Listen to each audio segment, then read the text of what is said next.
નમસ્કાર મિત્રો, અમારી ચેનલમાં તમારું સ્વાગત છે। ડાકોરના ઓવરબ્રિજ ઉપરથી રવિવારે રાત્રે તરસવા ગામનો સંઘ અંબાજી પગપાળા જઈ રહ્યો હતો ત્યારે બ્રિજના લોખંડના પાટા ઉપર એક 17 વર્ષીય પદયાત્રી પગ અડી જતા કરંટ લાગ્યો હતો અને જેથી બ્રિજ ઉપર પટકાયેલા પદયાત્રી ડાકોરની હોસ્પિટલ ખાતે ખસેડવામાં આવ્યો હતો, જ્યાં સોમવારે તેની તબિયતમાં સુધારો થતાં રજા આપવામાં આવી હતી। તેમજ માર્ગ અને મકાન વિભાગના ઇલેક્ટ્રિક ડિપાર્ટમેન્ટની બેદરકારીના કારણે અકસ્માત થયો હોવાનો આક્ષેપ સ્થાનિકોએ લગાવ્યો હતો। તેમજ યોગ્ય કાર્યવાહીની માંગ ઉઠી છે।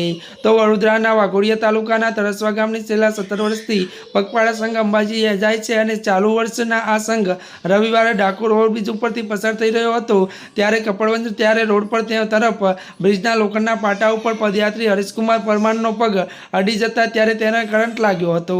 જોકે પરિણામે તે બ્રિજ ઉપર પટકાતા સંઘના પદયાત્રી એકઠા થઈ ગયા હતા અને હરેશને રાત્રે 10 વાગ્યે 108 એમ્બ્યુલન્સને માપતે ડાકોર સબ ડિઝાસ્ટર હોસ્પિટલમાં ખસેડવામાં આવ્યો હતો, જ્યાં સારવાર આપ્યા બાદ સોમવારે સવારે તેની હાલતમાં સુધારો થતાં હોસ્પિટલમાંથી રજા આપવામાં આવી હતી। ત્યારે મિત્રો આજના માટે આટલું જ। અમારી ચેનલમાં નવા હોય તો અમારી ચેનલને મિત્રો લાઇક, શેર અને સબસ્ક્રાઈબ કરી દેજો। ધન્યવાદ।